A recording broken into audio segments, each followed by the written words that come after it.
Olá, hoje o Fator Político BR entrevista o deputado federal Ubiratan Sanderson, do PL do Rio Grande do Sul, esse estado que ainda padece após, né, essa tragédia, onde as chuvas devastaram o estado, continua chovendo muito, né, deputado?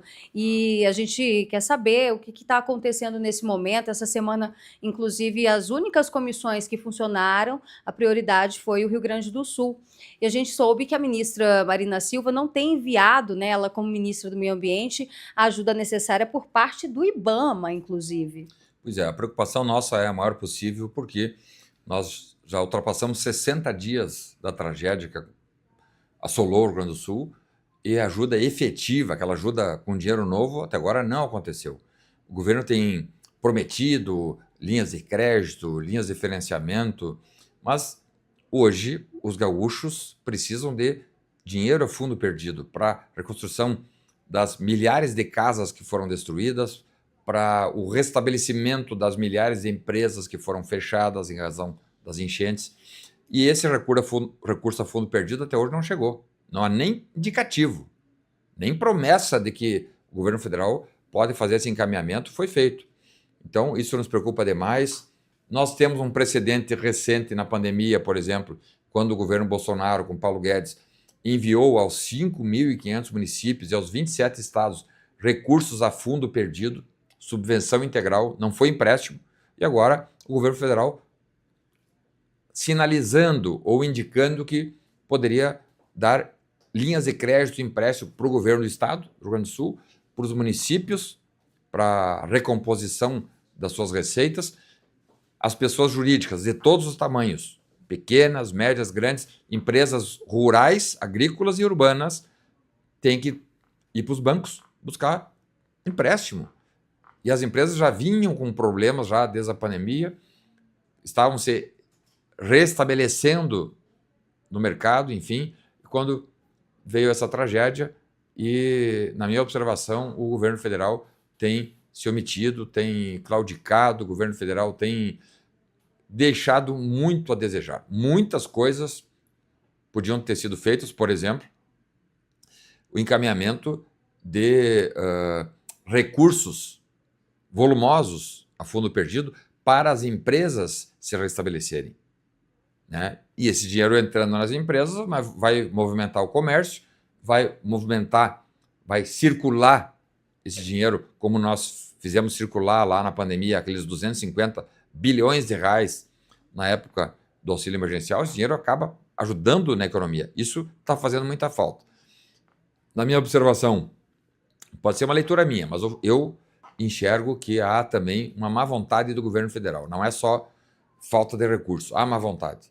E como que o senhor avalia a atuação do ministro que foi nomeado para ser uma espécie de interventor federal, né? No caso, ele está trazendo medidas efetivas. A gente acabou de citar o Ministério do Meio Ambiente, e a gente sabe que o IBAMA está em greve, ICMBio, um relatório do Ministério da Marina Silva, chefiado pela Marina Silva, deu conta de que pouquíssimos helicópteros foram mandados para o Rio Grande do Eu não vi Sul. nenhum. Na verdade, eu andei lá, estive no período crítico das cheias no Rio Grande do Sul, fiquei lá aqueles primeiros 30 dias, não vi um único helicóptero do IBAMA do ICMBio. Eu vi helicópteros particulares, vários helicópteros particulares, eu vi helicópteros da Força Aérea, do Exército Brasileiro, e não vi mais nada de helicóptero. E o Paulo Pimenta? Paulo Pimenta, para nós, tem atrapalhado bastante a retomada, seja da economia, seja também a retomada da reconstrução residencial do povo gaúcho desabrigado. Ele atrapalha muito por quê? Primeiro, porque ele não tem a confiança do povo gaúcho, já não é de hoje. Ele tem ali, ele é deputado federal, se elege com os votos nichados da esquerda, do PT, mas ele não tem, por exemplo, a confiança do setor primário, produtivo, do setor produtivo secundário, terciário, nem da indústria, nem do comércio, nem do agronegócio do Rio Grande do Sul. Então, essa falta de confiança, na minha observação, é fundamental. Porque imagina colocar um interlocutor do governo central quando as pessoas sequer querem tirar foto com ele, tem vergonha. O empresariado não quer tirar uma foto junto de Paulo Pimenta porque ele enquanto agente político, não representa os anseios dos produtores. Foi sempre contra, ele sempre, na sua atividade política, jogou e demandou contra os setores produtivos. E agora o setor produtivo precisa ser restabelecido e aí esse mesmo setor produtivo falta essa relação de crédito e confiança, né? Então, Paulo Pimenta não está ajudando, ao contrário, está atrapalhando, porque lá atrás, no início da crise, ele inclusive chegou a encaminhar para o Ministério da Justiça um ofício pedindo que a Polícia Federal investigasse agentes políticos, agentes que lidam com a imprensa, com mídia, blogueiros, enfim, que criticaram o governo Lula lá no início. Eu mesmo fui crítico, dizendo que o histórico do PT era muito ruim na administração de uma crise, porque em setembro do ano passado, vários municípios gaúchos já tinham sido assolados e destruídos por enchentes. Ele está preocupado com a imagem, né? Inclusive, ele não veio, ele não atendeu a um convite, não é isso? Ele avisou de última hora que não vinha à comissão? Pois é, isso faz aumentar a desconfiança de toda a população gaúcha com relação a esse ministro que, como eu disse, mais atrapalha do que ajuda. Então, ele, lá no início da crise, encaminhou um ofício para a Polícia Federal para investigar fake news. Ora, se um deputado federal, se um agente político, se um crítico não pode dizer que o governo federal não estava mandando, como realmente não mandou até agora, passados 70 dias, não mandou um centavo a fundo perdido, se lá atrás alguns críticos diziam que era o povo pelo povo, porque o Estado não ajudou no início, foi ajudar, as próprias Forças Armadas foram começar a ajudar, claro, a mobilização das Forças Armadas não é simples, é uma logística muito grande, mas os primeiros 10 dias foi o povo pelo povo, e daí muitas pessoas cobrando o Estado, queremos a presença do Estado, e aí surgiu aquilo que convencionou se chamar ali o povo pelo povo, e ele ficou bravo, né? Porque tem um perfil ditatorial, ele tem um perfil autoritário próprio da esquerda autoritária bolivariana, que é o perfil de Paulo Pimenta e essa turma aí. Então, hoje, passados 70 dias, todo mundo já tem conhecimento que o governo federal não ajudou, que a ajuda lá no início com logística foi fraca, ajudaram pouco, que os gaúchos precisavam de recursos a fundo perdido e não foi encaminhado e nem vai ser encaminhado, infelizmente, que mandar a população gaúcha para os bancos é uma covardia.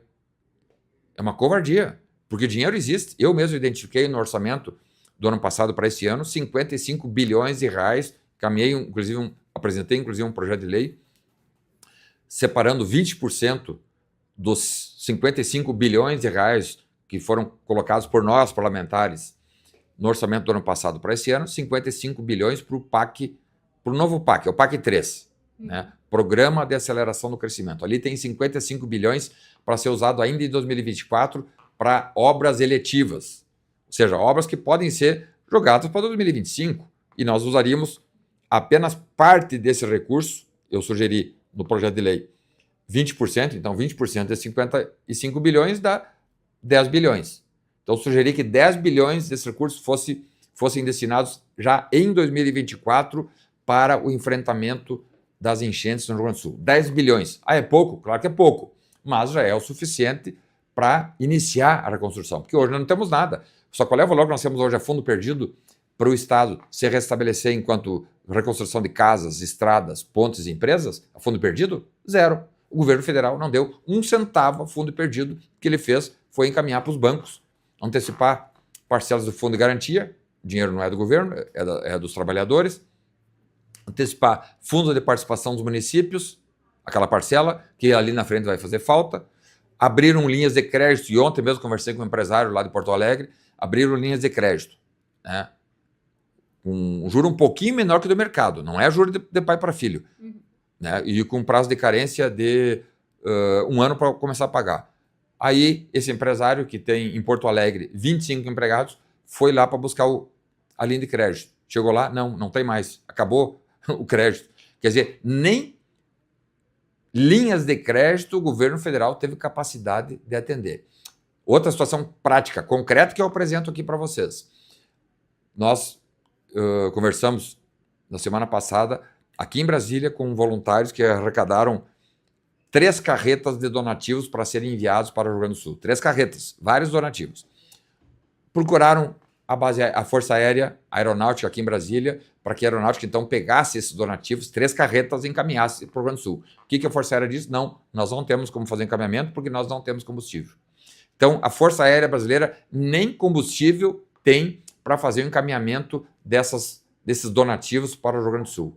Então, o governo federal tem mentido para a população em geral, tem usado, como eles dizem, de fake news para enganar e iludir o povo gaúcho e o povo brasileiro como um todo, porque a população do Brasil inteiro espera que o governo federal esteja ajudando o Rio Grande do Sul, que passa pela maior tragédia climática de toda a história do Brasil. As pessoas estão desabrigadas ainda na mesma situação?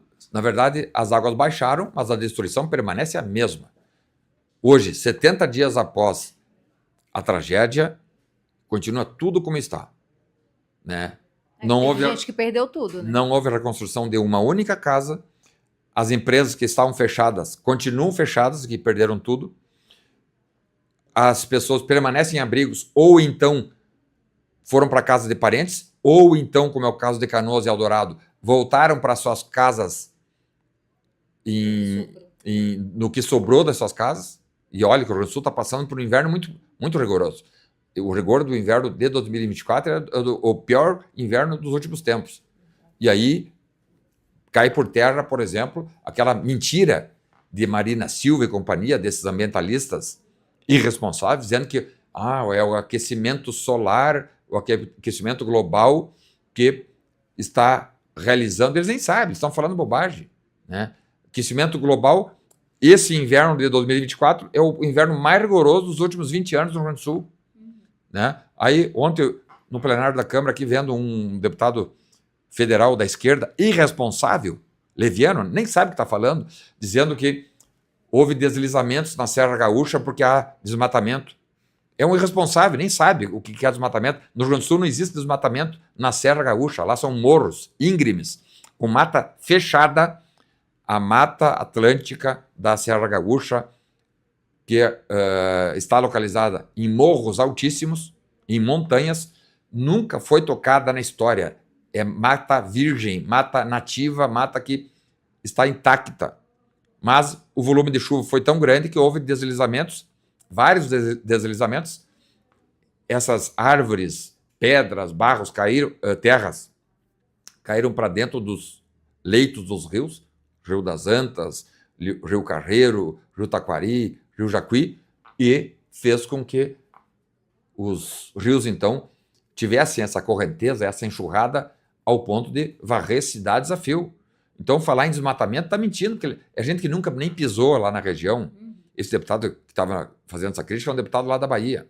Eles aproveitam para se apropriar da agenda ambiental sempre, né? No próprio discurso da Marina Silva, ela já fala, olha, tá vendo? É por isso que a gente tem que cumprir essa agenda 2030 o quanto antes. Então, assim, eles, ao invés de trazer uma solução, eles já aproveitam para tentar emplacar a agenda deles, né? A esquerda sendo hipócrita, como sempre foi. Ontem eu até fiz um discurso aqui na Câmara, quando eles falavam, né, sobre as queimadas e chamavam o governo Bolsonaro de incendiário da Amazônia. Agora é que está acontecendo o maior índice de queimadas na Amazônia de toda a história. E agora, 2024. E aí, vão chamar o Lula de incendiário? Né? Ontem nós aprovamos uma medida provisória que destina recursos para o povo Yanomami, produto de uma determinação ao governo federal do STF. Então, ontem aprovamos e não vi ninguém chamar o governo Lula de genocida ou de estar exterminando com a população indígena como está, né? Então, nos acusavam de incendiar a Amazônia, eles é que incendiam a Amazônia e o Pantanal. Nos acusaram de não proteger a população indígena, eles é que destruíram a FUNAI, destruíram IBAMA, não dão condições de trabalho para os fiscais que fiscalizam essas questões ambientais. Então, tanto que IBAMA está de greve. Né? Então, o governo do PT é hipócrita e são agentes públicos que usam da boa vontade do povo para se manterem no poder. Mas, na verdade, são mentirosos. Aquela história que eu disse ontem. Sempre acuse seus adversários daquilo que você faz. Então, estamos buscando aqui dentro do parlamento abreviar, dentro das normas constitucionais, o mandato desse pseudo-presidente, que é Lula da Silva, que faz um desgoverno, é o pseudo-presidente do desgoverno, porque não governa. E é o pseudo-presidente porque não tem representação popular. Ah, tem voto. Onde estão esses votos? Porque não há um movimento social, não há movimento em praças, nem nas ruas, nem em lugar nenhum, dando lastro popular ao governo que está aí.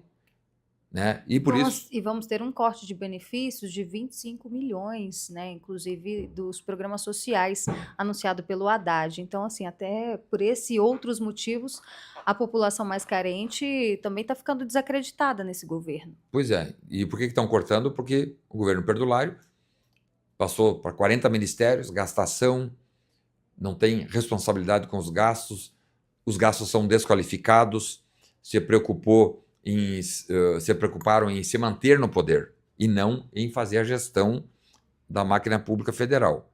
As receitas caíram, algo em torno de 20%, as receitas da União caíram, porque os investidores, vendo que um perdulário, um gastador, voltou a administrar as contas públicas, os investidores fugiram, foram para investir na Argentina, foram investir no Paraguai, foram investir no Peru, e isso fez com que a economia brasileira recuasse. Qual era o papel do governo federal? Fechar a torneira. Eles fizeram o contrário, abrir a torneira. Então, 20% menos de arrecadação, ou de receita, melhor. 20% menos de receita. Com 20% a mais de gastos, o furo é de 40%. É uma matemática que não fecha. E se não fecha essa matemática, eu, na minha observação, acho que já está na hora da Câmara dos Deputados, do Parlamento Brasileiro, começar, né, olhar com muito detalhe, de forma judiciosa, o processo de impeachment. Abertura de processo de impeachment, porque a economia brasileira não vai resistir até final de 2026 com alguém irresponsável, desqualificado, que não tem compromisso nenhum com o futuro da população brasileira, que pensa apenas em se manter no poder. Né? O Lula não tem mais condições de permanecer no poder. Aliás, eu apresentei meu quarto pedido de impeachment por pedalada fiscal. Nós comprovamos por A mais B que no Ministério da Previdência houve uma pedalada fiscal de 12 bilhões de reais, onde eles mascararam os números. O crescimento vegetativo da folha de pagamento da Previdência, que são as aposentadorias e as pensões, e mais auxílios previdenciários, o crescimento era de 0,67% ao ano. Eles passaram para 0,17%, de forma a mascarar a realidade das contas. Isso é uma pedalada fiscal de 12 bilhões, que fez esses 12 bilhões, então, sobrar, entre aspas, no orçamento da União para eles gastarem com outras despesas. Essa maquiagem dá-se o nome. A essa maquiagem dá-se o nome de crime de responsabilidade, porque a lei de responsabilidade fiscal, que é uma lei lá de 2000, que o PT votou contra. Lá em 2000, o PT votou contra essa lei, porque eles achavam que tem que ter gastança, tem que ter torração de dinheiro. Mas a lei está em vigor e todos, numa democracia e numa república, devem obediência à lei. O Lula deu essa pedalada, desobedeceu a lei de responsabilidade fiscal e cometeu um crime de responsabilidade que leva ao impeachment. Apresentamos o projeto, o pedido de impeachment, com 27 laudas, provando por A mais B que houve um mascaramento artificioso das contas da Previdência e, com isso, ele violou a lei de responsabilidade fiscal, cometendo um crime de responsabilidade que leva ao impeachment. Está na mesa do presidente Arthur Lira.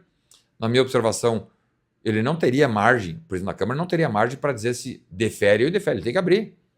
Porque o processo de impeachment não quer dizer o impeachment. Ele vai abrir o processo, aí Lula vai lá se defender, vai dizer por que ele mascarou os números escondendo 12 bilhões. Se ele provar por parlamento que ele teve justa causa, arquiva-se o processo. Se não, leva-se adiante o processo e ele vai lá no Senado responder e, cumprindo determinações constitucionais, em sendo cassado, assume o vice-presidente. Né? É assim que funciona numa democracia. O princípio da legalidade submete a todos o cumprimento da lei. Não tem, mas eu sou o presidente, eu posso tudo. Não. O presidente da República, os deputados federais, os senadores, ministros do STF, todos os agentes públicos e todos os cidadãos são súditos da lei, são obrigados a cumprir a lei. E o Lula, nesse caso das contas públicas, né, não está cumprindo a lei, ele infringe as leis, nesse aspecto é um fora da lei, e eu acho que já é chegado o momento de nós discutirmos o impeachment desse presidente que está aí, causando muito mal à população brasileira, combustível hoje subindo 50 centavos por litro, inflação chegando a 5%, desemprego, dólar a 6 por 1, enquanto aqui na Argentina, Milei conseguiu reorganizar em 6 meses as contas e a moeda argentina valorizou-se em 40%, a nossa aqui desvalorizou em 20%. E vai desvalorizar ainda mais, porque com o desajuste das contas públicas do Brasil, a tendência é que o real valha cada vez menos, infelizmente. Infelizmente. Bom, deputado Sanderson, muito obrigada pela sua participação. E vocês que nos assistem, comentem aqui embaixo. Vocês acham por qual motivo o presidente da Câmara, Arthur Lira, não aceitou até agora nenhum pedido de impeachment? E esse último, que é um dos mais embasados em relação à responsabilidade fiscal. Deixa aqui pra gente a resposta nos comentários. De Brasília, Berenice Leite.